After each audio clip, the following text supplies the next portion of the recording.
for new teachers. I have a strong passion because oftentimes I think, building leaders are responsible for filling those roles and positions, and it's very important. But oftentimes we kind of throw them in and then we forget that, oh, yeah, they are new. They've never done this before. And so my passion is to support those new teachers and really help them as they navigate through being a special ed teacher. Hello, everybody, and welcome to the Brighter Together podcast. My name is Janet Courtney, and my special guest today is Dr. Anisha Mendez. Anisha is a special education consultant, and she owns Prestige Management and Consulting, LLC. And she also works in the schools, but we're going to talk about her business today more. And apparently she's also authored a couple of books. So she is very well-rounded, and I'm super excited to have her on the show. Anisha, thank you for being here today. Thank you, Janet. I'm so happy to be here. It's a pleasure to be here and to be able to talk about the work that we do in education. So Awesome. thank you. Yeah, absolutely. So tell us a little bit about, give us a little bit of your background and how you got into consulting, and we'll go from there. Okay, sure. So my background started out in business.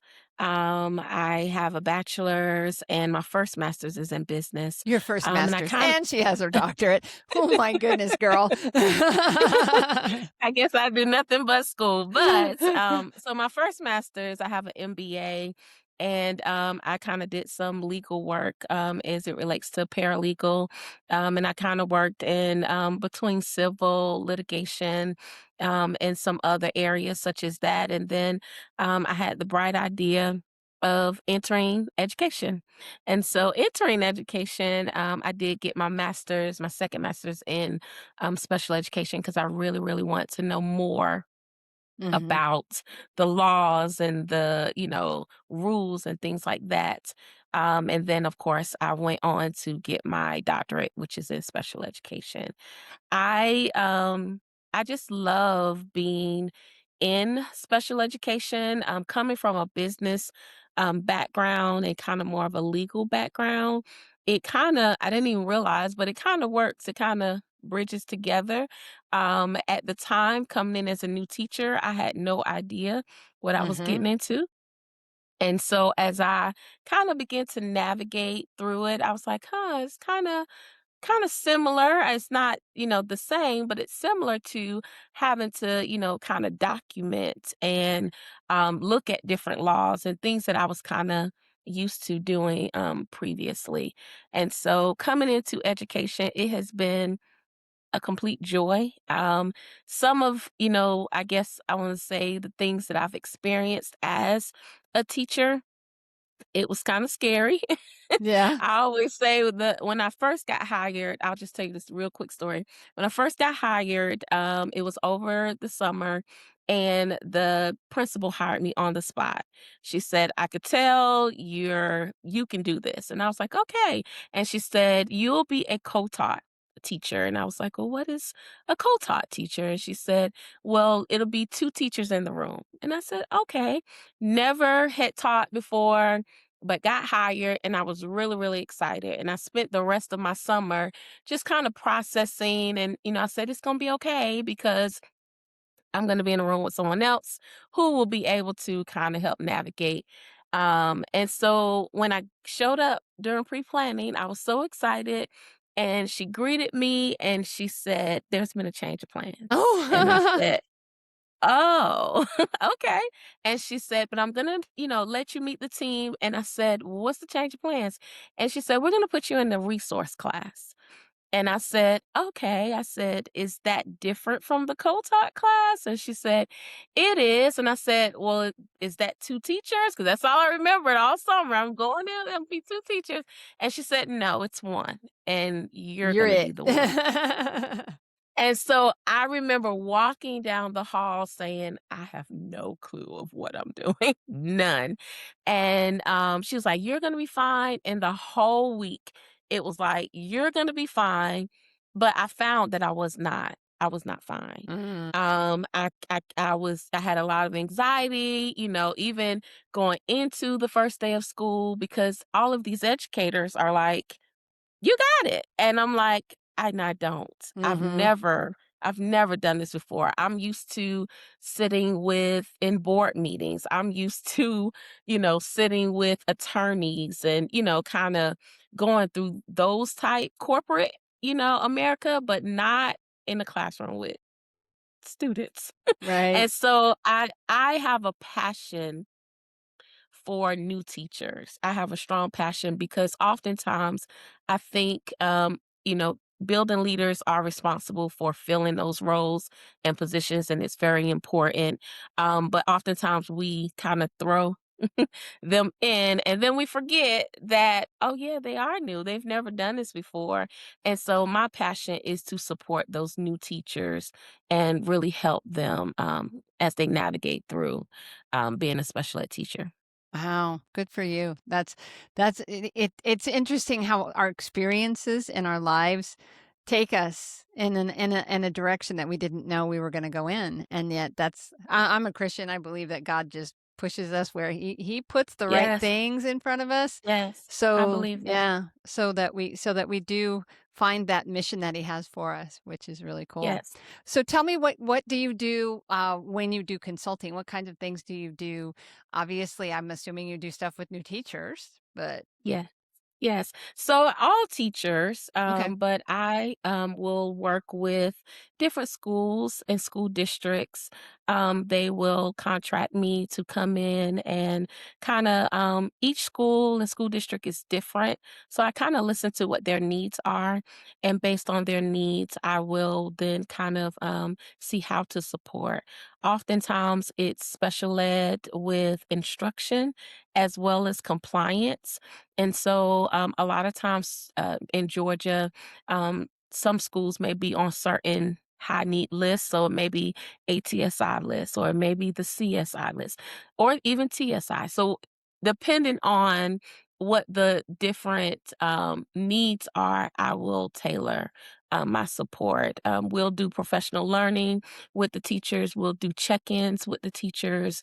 Sometimes if it's a compliance need, we'll kind of, go a little deeper in that. Instructional wise, we're always tasked with trying to make sure that the student outcomes are where they need to be.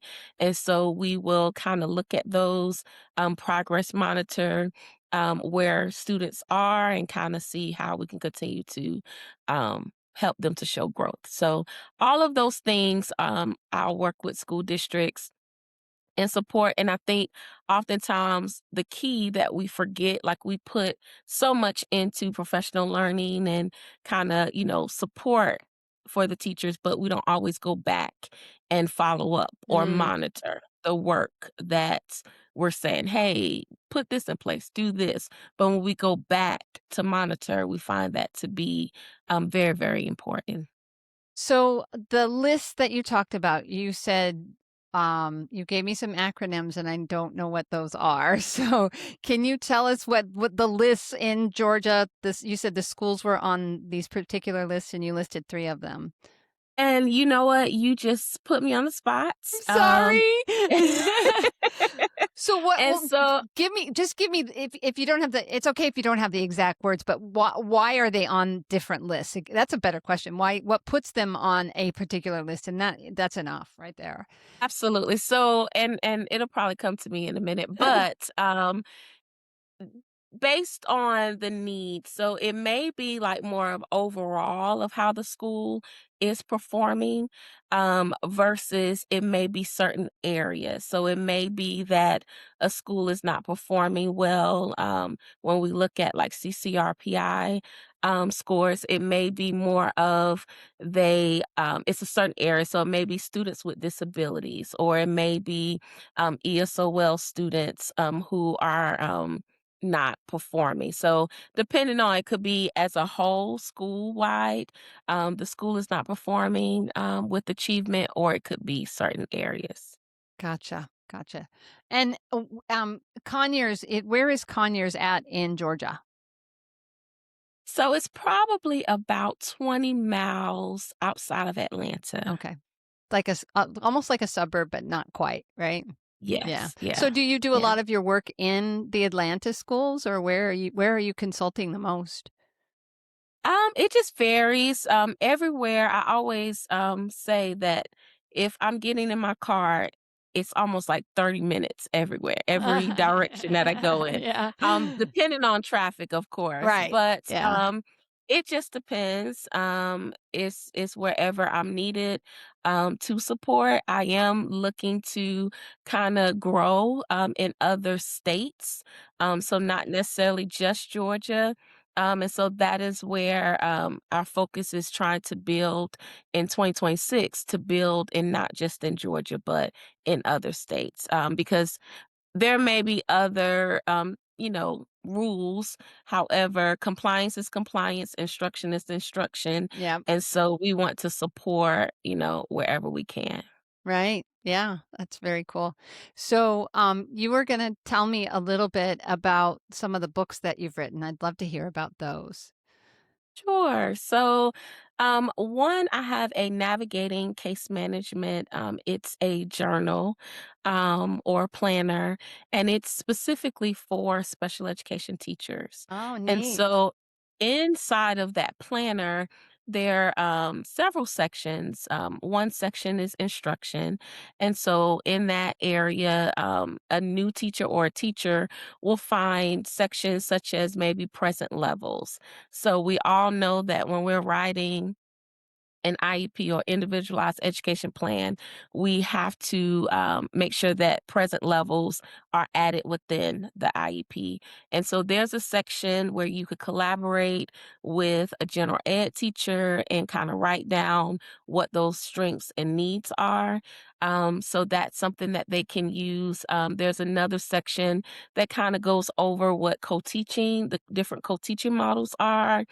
So it's an interactive planner for teachers to have because I always say, kind of like what you were saying about the acronyms, that as a new teacher, and even sometimes as a teacher, you're walking around and you're asked to do different tasks.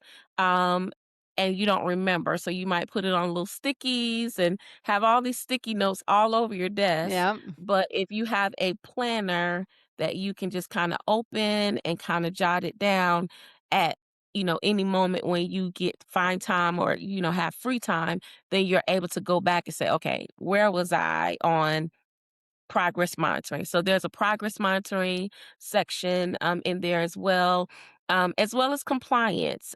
There's a section where a teacher could list, however many students that they have, and then just kind of keep up with those important dates, like those annual review dates or those redetermination eligibility dates. And then they can just kind of glance, okay, I have a few months before I need to schedule Right. those Right. meetings. So this is more of an interactive planner to have just instead of just having a blank notebook, then it's something to help Structured. them with the Yeah, to work. help. Yeah. Yeah. Yeah, give them that structured piece. Yeah. We all feel it. Students are struggling more than ever with emotional and behavioral challenges. Lighthouse Therapy offers virtual, hybrid, and in-person behavioral and mental health support that builds around your school environment. Our licensed professional are trauma-informed, experienced, and trained to work with K-12 students and staff.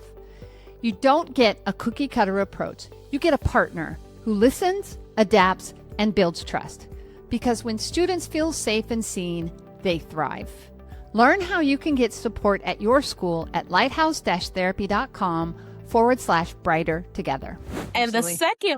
second planner is kind of similar, but it's for school leaders. And this is something that I'm also passionate about as well because oftentimes principals and assistant principals, they are tasked with leading the work, but oftentimes they don't always understand special ed because special ed Mm, can be so complex, right. um, and all the things that they need to do.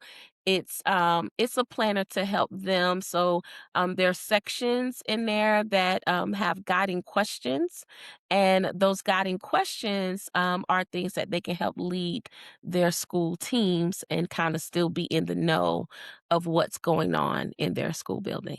Very cool. Very, very cool. So where would people go if they wanted to get their hands on those, Anisha? So they would go to my website. It's www.prestige-ga.com. Again, prestige-ga.com. And prestige, for those of you that are listening and don't spell well like me, it's Prestige, right? Yes. Okay, beautiful. It'd have been bad if I'd have spelled it wrong. But I wouldn't put it past me. I've never been more grateful for an innovation as I am for spell check. It is one of my favorites Yes. because Yes. Yes. I never spelled well. I don't know why that is. My kids spell incredibly well. My husband spells well. I'm so grateful they got that from him and not me. Yeah, Um, right. I have my master's degree, but don't ask me to spell because I'm not Yes, going to spell ma'am. it right. Not off the cuff. But eventually, I'm sure you'll get Yeah, well, there. look it up. Yeah. 'Cause that's That's exactly what funny. I will do is look it up. That's The funny. you know, you own the things that you have and you own the things that you don't have. I mean, I'm like, it Exactly. doesn't We have strengths and yeah, needs, so yeah, we all do. yeah, Yeah. and that was never a strength that I had, but it's okay because you adapt. You learn and you adapt and you just deal with, yeah. So, anyway, so what would you say, is probably one of your greatest strengths? You personally, like when you talk about what you do in education, I know you have a passion for new teachers, but I mean, you have such an incredible resume. I'd just love to hear from you. Like, what do Oh, you thank think you. are your biggest strengths?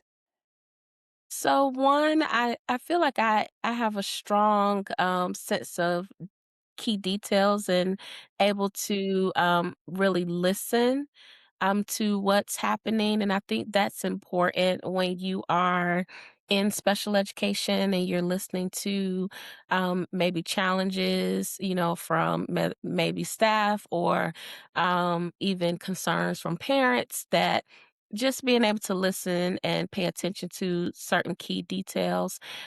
Also, I feel like a strong strength of mine is being able to document and to make sure that those things that's needed, whether it's in an IEP meeting minutes or even articulating to, let's just say, to a superintendent or whoever it's needed, I feel that my documentation is another strength Awesome. that I would say I possess. Awesome. Very cool. So, if people have questions or want to work with you, I know you gave the website. Is that where they would need to go, if they are interested in talking to you about your services? They can go there or they can send me an email. My email address is A Mendez, and that's Mendez at prestige-ga.com. Or my number, I can give my number. It's 678-310-9555. Awesome. Awesome. Well, Anisha, it has been a pleasure to have you on the show. You're doing amazing Awesome. things, and I'm so grateful that you were willing to come on and talk about your experiences and how you help because, it isn't just the teachers in the classroom and it isn't just the administrators. It's all of us coming Yes, together for those kids, and that's the beauty about Brighter Together because all of us make education brighter together. So thanks for being here. absolutely. Yeah. And I appreciate the opportunity. I love the work that you're doing. I think it's awesome to be able to kind of share kind of what others are doing. So I would say continue doing the work Awesome. that you're doing. It's Thanks. awesome. Yeah, it's a labor of love. It really is. I really and I love to talk to people. I tell people, my husband's like, you are suited for this, a speech therapist, and now she's got a podcast. It's absolutely. It's like Ah, because I just love it. I get to do, and I don't have to do the front end work of getting people here, and I don't have to do the back end work of all of the editing and all of that. I just get to do the show, which is super fun, and pay the and bills. and I when you pay the have a bills. passion for it, it's you Yeah. don't even think about it. So yeah, I get Yeah, it. when it comes to education, it's a part of our DNA almost, isn't it? It's Mhm. just so Yes. much of who we are. And I've said this on the Mhm. show before, but I'm like, I tell people I'm an SLP first, and I'm an educator first. Yes. I'm somebody that loves kids. One of the hardest things for me to do when Lighthouse, because I was her first therapist, I started my own Okay. business and I was the first SLP. I was like, I don't have to hire somebody. I can do it myself. Well, But you can only do right. so many kids. I can't do 3,300 kids all by myself. Right, But right, right. and that was something that God really like took a hold of me and said, "Yeah, you can see 55 kids. That's about what I could handle, on a decent caseload. But you can't do the thousands of kids that you're going to reach still doing speech therapy." And it was one of those things where it's like, I don't want to give it up, but I had to in order to do what we're doing now. And so I feel like this is my And I'm way of glad you giving. Yeah. And I'm glad you said that because that is exactly how I feel with now being a consultant, because I just want to share with others Hmm. as much as I can. And that's kind of another reason why I did author and published those journals that I talked about earlier, is because I'm trying to reach more Hmm. people. So, like you said, 55 you could do, but now you're able to reach, so many Yeah. more. And so that is my goal. I just want to be able to help as many teachers that I can, as many school leaders that I can, and just share, what I know and support them as much as I can. Absolutely. Absolutely. Well, have a great rest of your year. Stay warm. It's a little chilly in February here and in Georgia too. And I live in South Texas and it's still a little cold. I'm not a fan. Not a fan of the cold. So I'm looking forward to warmer days. The warmer, yes, please, warmer. Where's the Yeah. groundhog? Yeah. Darn it. He saw his shadow. We got 6 more weeks. Yeah, that just Yeah. happened. It's funny, I was talking about that on another show. I was like, "Oh, I don't want 6 more weeks," and I'm not even where it's cold, I'm like, I don't even know what the temperature is, but it's chilly, but it's not like my girlfriend, my best friend in the entire world lives up in Michigan, and she's like, "Yeah, it's 17 and it's gonna get down to -2," and I was like, "Oh, I lived there for Oh, 19 years. I don't like that weather." oh, So, wow. yeah, Yes, yes, crazy cold, so and I was talking to yes. another administrator up in Minnesota. He was outside of St. Paul, and he said it was a Thursday, and he said, "Yeah, schools are closed until Monday because the wind chill is going to feel like -40 at the bus stop in the morning." And I Wow. was like, Wow. "Oh my god, Wow. that is too Negative cold. 40. That is way Wow. too cold." So those of you that Yeah. live north, I've been there. I feel for you. I don't wanna go live there no more. I don't live there anymore, Yeah. so I moved to South Yes. Texas for a reason, right? Alright. Yes. Well, have a great rest of your semester, and God bless you and keep it up, Anisha. I appreciate it. It's been a pleasure to have you here. Thank you. Same here. Thank you.